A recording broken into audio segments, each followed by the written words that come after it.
Hello guys, welcome to the recap of the finals, the day one of Champions Chess Tour FTX Crypto Cup. Today it was sort of a dull day. There were a couple of very interesting games as well, but there were loads and loads of early draws. But still, we had like few nice games. So let us begin by the first game, which was uh, won by Carlson, and it was a like completely mind-blowing game because there were a lot of tactics involved. So let us begin. E4, E5, Knight F3, Knight C6, Bishop C4, another Italian, Bishop C5, C3, Knight F6 again played, by this position has been reached many of times. D4, and this is this also has been played thousands of times. But what is interesting is these days not many people go for this line, just because it is very forcing and black seems to be getting decent position in many of them. But what is interesting to note was this was also given by Sto Wesley in his course. So it was sort of I found it very difficult to understand on Carlson's part that he was somewhat unprepared against this. Just took ED4, which is the main line, E5, D5, uh, because first of all, here if you don't take on D4, then white simply takes it, so you have to take E5. And again, if you don't play D5, the knight doesn't have too many squares, and we just take CD4 on the next move with a big center. So black grabs some center. You have to play bishop b5. Again, ED is not that great. He can simply capture back, and black has a wonderful position here. So bishop b5, renewing the threat of on the knight, and simply asking black what do you want. Black goes knight e4, cd4, regaining the pawn. Now again, black has few options up his sleeve. Then again, bishop b6 happened, which is also the main line. But there's also bishop b4 here, uh, which sort of is also there, but it's not been played too many times. So bishop b6, simply knight c3, short castles. Again, this is the main line, guys. So not many people, deviate here. Bishop e3 is also the main line, which is also given in the course of Wesley. Now bishop g4. So here in this kind of position, what does black want actually? Black simply wants to play f6, and then to get rid of this pawn, and once white takes here to play queen f6, bring rook e8, and try to play on the king side and use this pin. So what Wesley did here was very interesting. He just went for queen c2, attacking this knight. So black has to do something about it. Uh, you cannot really take here and take on d4 because the knight on e4 hangs, and you don't really want to give white such a big center because now f4 f5 is deadly. Plus, once the pawn lands on c3, this bishop becomes slightly misplaced because it's just hitting a wall now, so you don't want to do that. Carlsen went bishop f5, again a normal move, securing the knight on e4 and somewhat looking at c on queen on c2. Wesley played queen b3. So now what did Wesley do here? It was on d1. He could not have played b3 directly because white structure could have been drawn after bishop f3. So first he goes queen c2, bishop f5, and now queen b3. Now we are attacking this pawn. Carlsen simply goes back to defend this. Castles is a nice move. Uh, and now c6, solidifying this and removing this bishop. Bishop e2. And now Carlsen goes for rook b8, which is understandable because probably white was threatening, let's say, black. Ideally, black wants to play f6, but here white is just threatening knight a4, and it's not easy to defend this bishop. I want to take this bishop. If you go back, the b7 pawn hangs. So that's the reason Carlsen just played rook b8, which is a very nice practical move because Wesley hadn't looked at it, I believe, because he started to think a lot here. So after rook b8, knight a4 was played, which is sort of not a nice move here because now once the b7 pawn is protected, what is knight doing on a4? Because black is simply going to retreat back.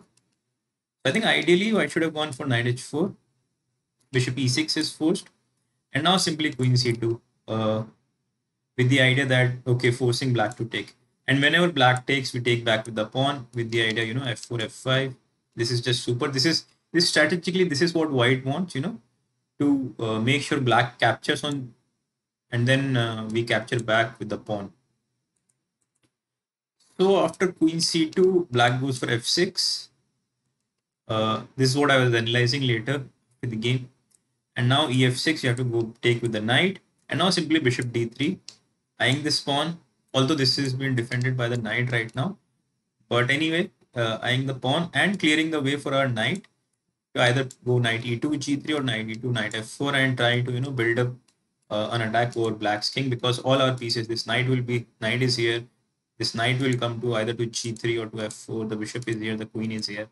So this would have given white decent attacking chances. Instead, Wesley chose knight a4, which doesn't make too much sense here. uh, Magnus went back, now knight h4. Now the problem with this move is that black can simply play f6 now. And why f6 was not possible, guys, before is the reason. What was the reason, guys? Knight h4, f6 was not possible. Ideally, f6, if there is f6, then there is nothing like it. But now we simply take here, takes, and now knight e4. And black cannot take this because there is a pin on this diagonal. But now, after knight a4, bishop c7, knight h4, black can simply go f6, and there's no point taking here as this knight is not attacked anymore. So Wesley plays bishop f3. Probably his idea was for f6 to play f3, and this knight is feeling a little bit vulnerable because it doesn't have too many squares. You don't really want to go back. But black has a nice intermezzo, uh, b5, attacking the knight and asking white the same question, what do you do with your knight? And it's not easy to respond. So after b5, actually, would be black who is slightly better. So Wesley just goes to bishop f3. Black goes b5 anyway, knight c3. Black took here, and I believe what many players missed, like what both the players actually missed, even the commentators during the live broadcast, was white could actually take here. Why do I say that white can actually take here? Because after b4, this pawn doesn't have too many supports for from white, so that it can black can take it quite easily. But it doesn't matter. b4 you just come back, fe5, d5, bishop e5. We take the bishop. We take the rook. I mean, you can also take with the knight, but after queen c6, this just leads to a draw, because queen d5 is a big threat which will exchange almost everything. And if you try to take with the rook, keeping everything, keeping all the pawns intact, we just play bishop g4. Rook has to go back, and now simply we play g3. Protecting against all this kind of tactics on h2. And the problem for black here is the pawn on c6 not able to advance, and because of it, the extra pawn is not really being felt. We can simply go, to play queen c2, rook c1, rook d1, and I believe white is not even worse here. It should be black who has to be careful here. So again, a big miss by Wesley. Because he thought that okay, after knight c3 is losing a pawn, he decided to take on f6 first. And now Magnus had a very nice resource here, which was also missed, but it is too computerized. You cannot actually think it over the board. The move is actually queen d6, leaving all the pieces on pre and going for the checkmate. We have to play g3, and now simply queen f6. We have to take the knight, and now bishop h3. Again, all the moves are forced. Bishop g2, knight g2 is forced, and now simply bishop b6, putting pressure on the d4 pawn, and then coming knight f5 later to attack this even further. And if white manages to defend that, then we can also bring the rook in, and eventually white will have to surrender this pawn. So this would have given black very good chances to grab the initiative and eventually win the game. What Kazim did was also nice. He gets rid of this piece, the main defender. Wesley took here, as you cannot really take here because it just elevates black attack. This knight is hanging. Now if you take something like this, we have this intermezzo with bishop h2, and if you take, simply take here. And now black can actually take with both the bishop and the rook. For example, if I take with the rook, you take back, there is bishop 3, and you cannot really defend this queen h1 mate. And you can also take with the bishop, as after gf3, rook f3, there is no defense against queen g4, rook h3. I mean, there are many threats from black side. So you cannot really take the e7 knight, but you can take the c3 knight. So Wesley took here. Now Magnus went for queen d6, g3, simply to defend against it. Bishop f3, bishop f4, queen f6, takes here, rook b7. All looks pretty forced. Bishop e5, queen e7. And now I didn't really like what Wesley did here, because it's not like, in the spirit of the position. Because this bishop, first of all, you have to understand this bishop is very strong. Of course, this bishop is very strong, but it's not going anywhere. And the knight always, I mean, we don't have to rush. This knight can always take it uh, whenever we want to. So ideally, I would actually prefer to play rook e1 with the idea, rook e3, play f3, try to drive this bishop back, and then slowly continue with this plan. If you go back, I'm just going to play f3, bishop h3, simply rook f2. I'm not saying white is better or anybody is better in that regard, but this position, I don't think Wesley would have lost. This is kind of a position he strives for, and I feel, yeah, the game would have ended in a draw if had he played this. So after knight f3, actually, this is the starting point of where Wesley started to go wrong, started to become ambitious, because he thought that maybe he can swindle Carlsen, because also Magnus had very little time on the clock, but the position was too good. So here actually the best move was simply to play bishop d6 and simply give up, this bishop for the knight and try to hold on to a draw. Wesley went for queen d4, and now after knight f5, already it is very difficult uh, for white to defend. This actually the best move is to just come back with the idea of queen d1 to exchange queens. So you can imagine how bad this queen d4 move was. Before knight f5, queen c5. Now all of a sudden, all these tricks started to play. Something like knight e3 is coming. For example, if I just play a random move, black can simply play knight e3 with the idea of just checkmate. We take here, now queen e3, king g2 is forced, queen e2, and the next move we pick up the rook.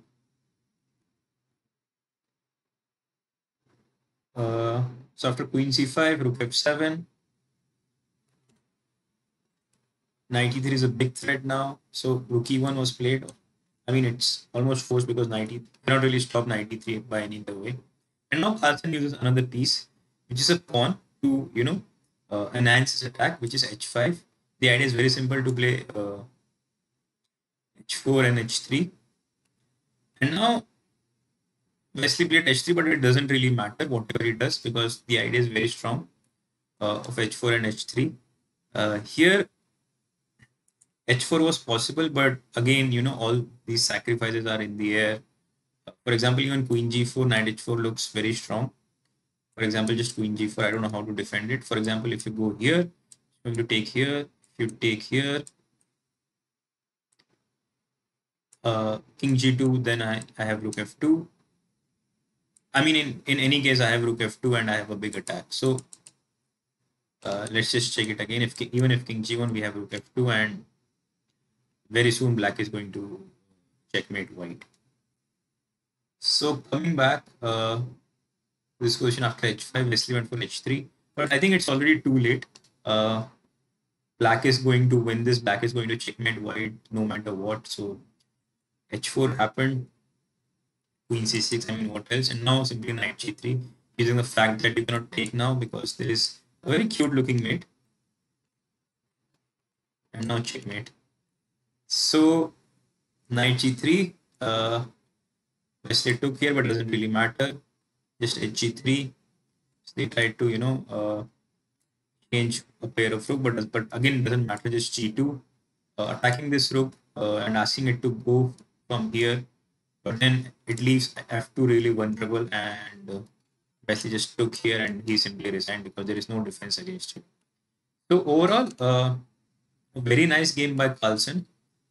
Nice preparation in the beginning from Wesley, but Carlson recovered very well, and he managed to turn the game around very nicely, because it's not easy to first of all get play when you are surprised so early in the opening, and secondly, he was playing under 5 minutes for most of the game, which is again not an easy thing to do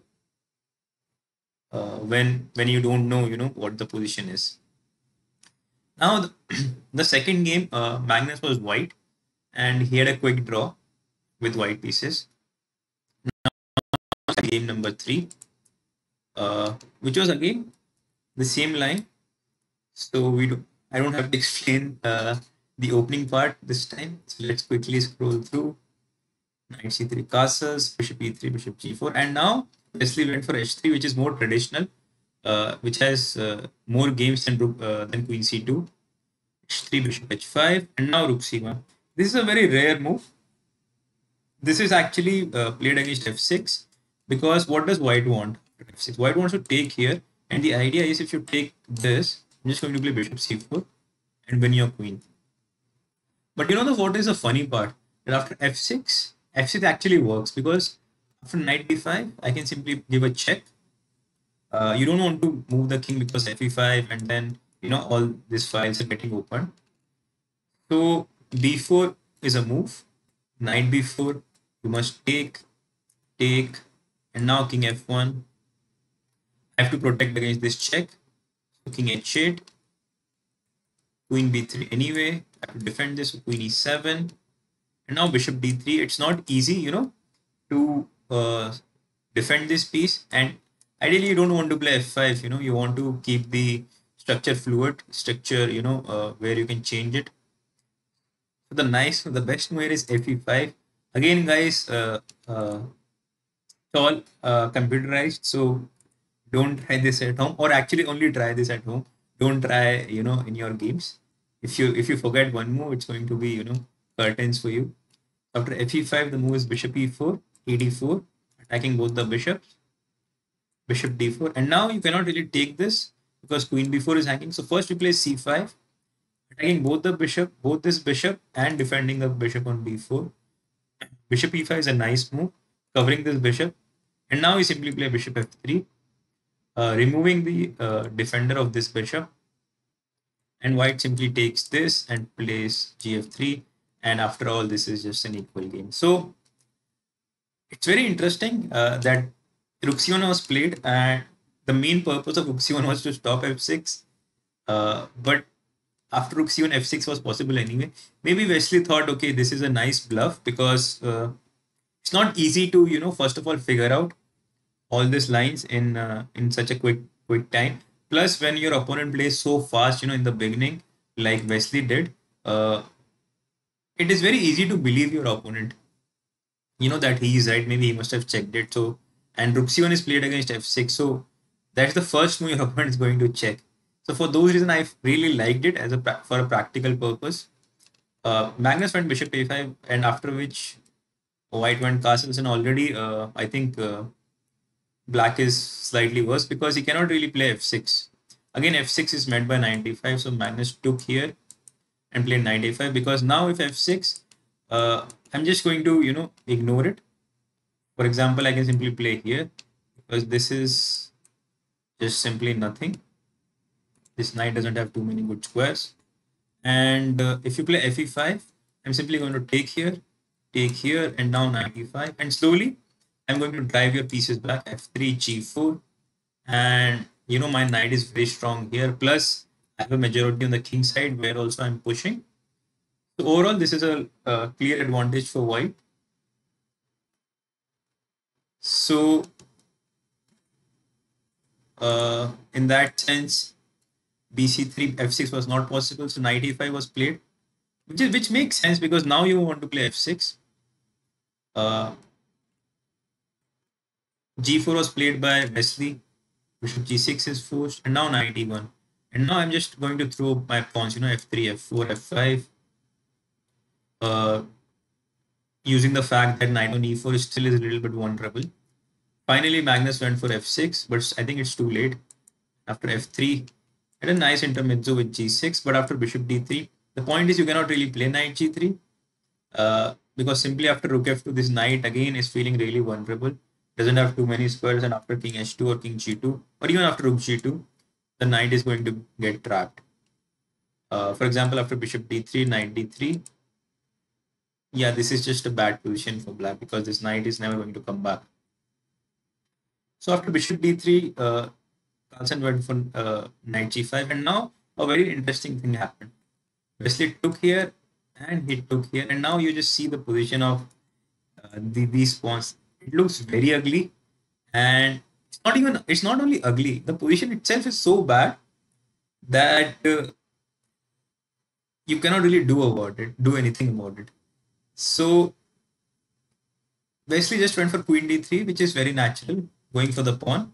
And Magnus decided to give up the pawn and go for some activity because let's say if queen e8 was played here, then simply knight g2.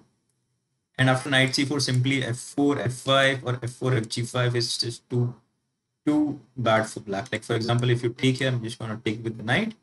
Pawn is attacked. You cannot really play king h7 because I'm just going to go h4, h5. If you play g5, I'm just going to go knight g6. And if you take, I'm going to take here. There's rook f8 coming, queen f5, all sort of, ideas which leads to a win for white. Magnus goes for knight c4. He gives up a pawn and queen e7 just to, stop something like queen e6 and give him, some sort of stability. But Wesley was relentless. He just go for rook f2. Magnus goes for c5, trying to, break through and get some activity. Wesley didn't budge. He just plays knight g2, rook c8, and now simply rook f1. And now we had made all the necessary preparation, and now it's time to play f4. Magnus decided to, confuse Wesley a bit by cd, rook c6. Okay, we have to retreat. And now rook a6 with the idea rook a3 and, trying to get into white skin, thinking that, usually players get scared. Okay, rook a3 aa raha hai and then queen hatana padega. So maybe they would want to play rook b1 with the idea of meeting rook a3, rook with rook b3. But not Wesley. He calculates very precisely and very deeply. Just goes f4.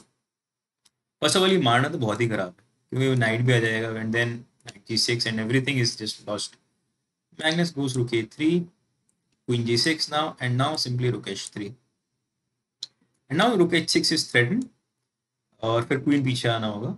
But now Wesley simply plays f5. To be honest, I felt fg was more cleaner, but it's totally up to individual taste because after fg this is forced. And now knight f4 is a big threat, and if you go something like this, I'm just going to play queen h5, next move g6, or queen h7 made रुकता ही नहीं है. But even f5 is completely fine. After f5, Magnus went for king h8. There was also rook h6. There was a quite cute little idea after rook h6, which is first of all the queen is trapped, so we have to do something, and that something is simply f6, attacking our opponent's queen. Rook g6 is forced, and now we simply take here, and no matter what black does, this pawn will eventually promote. So after f5, king h8, again Magnus missed a very nice little trick, which was f6. He must take, and even queen h7, but he completely missed queen g7. The point is, you have to take, otherwise it's checkmate. And we take back, you have to take, and this simply wins the rook. So again, very nice preparation by Wesley, and afterwards he never gave Magnus any chance. The fourth game was sort of an anticlimax because Magnus drew very quickly, and later, as he said in his interview, that he wasn't feeling so well. So we hope that he feels well tomorrow, and tomorrow he comes back, and let us hope that we manage to see some nice games. There was also another match going on between for the places of third and fourth between Timur Radjab and Jan Nepomuceni. But unfortunately, I guess both of them were really tired, and it's sort of you know difficult to play for the matches for third and fourth because you sort of lose motivation because just one day back you were fighting for the championship and now already you're fighting for the bronze medal. The motivation level is not at the same level. So they made a draw, and let's hope tomorrow we'll see some interesting games also in the rematch. Uh, till then, please take care, and it's goodbye from my side.